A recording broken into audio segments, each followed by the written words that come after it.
नमस्ते, मेरा नाम शुभम है और आप मुझे ब्रेन ऑफ बिहार पे देख रहे हैं। काफ़ी लंबा गैप हो गया है पिछले वीडियो में और आज वाले वीडियो में लमसम 10 दिन बीत चुका है, क्योंकि हम भी व्यस्त थे और इलेक्शन भी चल रहा था, जिससे कुछ ज़्यादा अपडेट सहारा से रिलेटेड आ भी नहीं रहा था कि वो दिया जा सके। तो सबसे पहला नंबर पे है पोर्टल, जिससे कि कुछ पेमेंट मिलने की उम्मीद है, मिल नहीं रहा है। उसी से हम शुरुआत करेंगे कि पोर्टल की स्थिति बहुत दयनीय है। बोल दिया गया है कि 5 लाख तक का रीसबमिशन हम कर रहे हैं, ले रहे हैं, लेकिन हमने जस्ट अभी खोल के ट्राई किया, वो आगे बढ़ ही नहीं रहा। इसका मतलब कि रीसबमिशन पोर्टल सही से काम नहीं शुरू हुआ है अभी तक। तो इसके लिए हम लोगों को केवल इंतज़ार करना होगा कि कब से ये सुचारू रूप से काम करने लगे, क्योंकि हम अभी ट्राई किए हैं रीसबमिशन करने का, 5 लाख से कम ही था, लेकिन वो बोल रहा है कि आपका डाटा मैच नहीं कर रहा है, जबकि सब कुछ मैच है। मैसेज भी आ गया है कि आपका फॉर्म अपलोड हो गया है, इस मेंबरशिप नंबर, इस रिसिप्ट नंबर का। तो पोर्टल की स्थिति काफ़ी दयनीय अभी लग रही है, अभी कोई सुधार नहीं हुआ है। मोदी सरकार का 3.0 मतलब तीसरा कार्यकाल शुरू हो गया है और मंत्रिमंडल का भी विस्तार हो गया है। सबको अपना अपना मंत्रिमंडल मिल गया, लमसम वही मंत्रिमंडल मिला है जो पिछले बार था। इसमें एक अच्छी बात यह है कि अमित शाह के पास ही सहकारिता मंत्रालय है, जिससे कुछ उम्मीद आप रख सकते हैं कि चूंकि इनको पता है कि 85,000 करोड़ का क्लेम आया है, तो कितना % ये देने में सफल रहते हैं, देखने वाली बात है। लोगों ने विरोध प्रदर्शन भी किया था, सीटें भी कम आई हैं बीजेपी को उम्मीद से। तो हो सकता है कि दिलाने के दिशा में कुछ सकारात्मक काम करे मोदी सरकार, क्योंकि अब 5 साल इन्हीं के कार्यकाल में अब काम करना है और इस कार्यकाल में सहारा का अगर भुगतान हो जाता है तो बड़ी उपलब्धि होगी सरकार के लिए। लेकिन जो रेशियो चल रहा है उससे उम्मीद नहीं लग रहा है कि पैसा इतना जल्दी मिल जाएगा। कितना मिलेगा ये बात की बात है।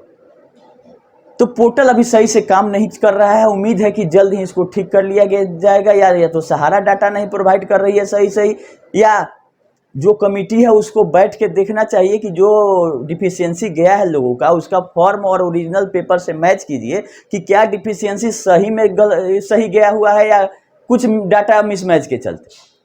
कि अगर सहारा के रिकॉर्ड में कुछ और है कि कोई अगर स्पेस का भी फर्क होगा नाम में, तो कंप्यूटराइज अगर सॉर्टिंग होगा तो उसमें बता देगा कि गलत है। तो ये कब तक ठीक होगा? 9 महीना का टाइम मिला था, उसके बाद 3 महीना का भी टाइम बीत चुका है, लमसम 1 साल से ज़्यादा का टाइम बीत गया है, लेकिन अभी कुछ हो नहीं रहा है। तो हम उम्मीद करते हैं कि जल्दी ही इसको सुधार कर लिए, तभी रीसबमिशन आप लोग करिए। तब तक अपना पेपर आप लोग दुरुस्त कर लिए, चाहे वो राउंड स्टाम्प का बात हो, चाहे सिग्नेचर का हो, सब आप लोग सहारा के एजेंट से मिलके बोलिए कि मेरा सही पेपर कर दीजिए। जब ही रीसबमिशन शुरू होगा, घबरा के नहीं करना है, सही चीज़ उसको देना है, नहीं तो दोबारा में भी आ जा रहा है कि आपका ये सही नहीं है।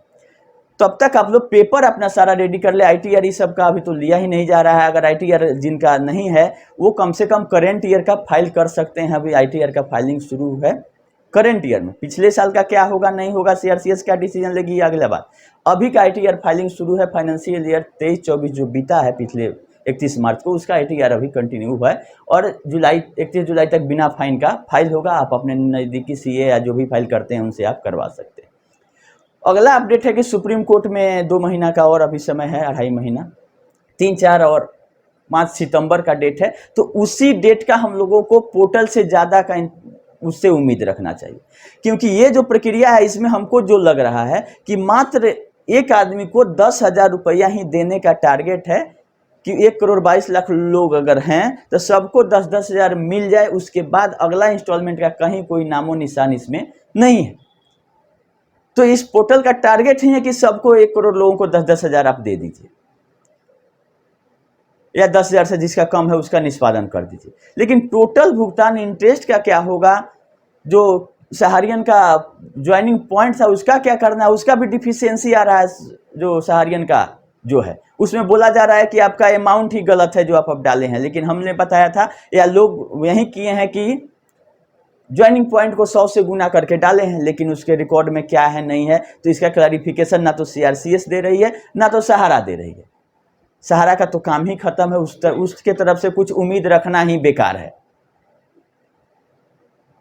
खैर, अब सुप्रीम कोर्ट के ऊपर ही सितंबर में निर्भर करता है कि किस हिसाब से इसका केस का फाइनल, जो सहारा से भी विवाद है और सारे विवाद का किस तरह से ऑर्डर आता है, उसमें क्या नया गाइडलाइन आता है।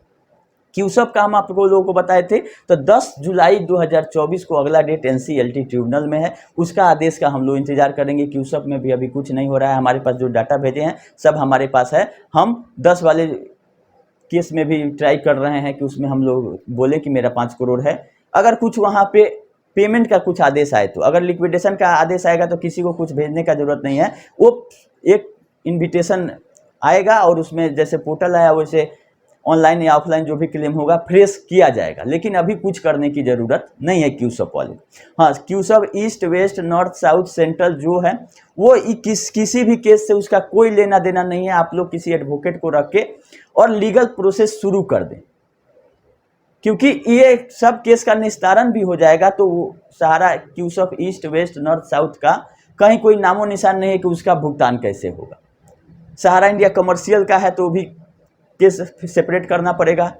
मतलब ऐसा कोई बल्क ऑर्डर नहीं आने जा रहा है कि सहारा के अगर 10 कंपनियों में आपका पैसा है तो उसका एक पोर्टल बना के कर दिया जाए। ये केवल 4 सोसाइटियों को एक जगह किया गया है, ये एक अच्छी बात थी, नहीं तो वहाँ भी 4 जगह अप्लाई करना पड़ सकता था। लेकिन इसका अनगिनत कंपनी है, लेकिन पब्लिक से जो पैसा लिया है उसमें लमसम 10 कंपनियां अभी हैं एक्टिव, जिससे में पब्लिक का डिपॉजिट है डायरेक्ट इन्वेस्टमेंट के रूप में। कमर्शियल हो गया, क्यूसप हो गया, रियल एस्टेट का भी कुछ लोगों का बॉन्ड बचा हुआ है। तो ये सारा चीज़ डिपेंड करता है सुप्रीम कोर्ट के ऑर्डर पे।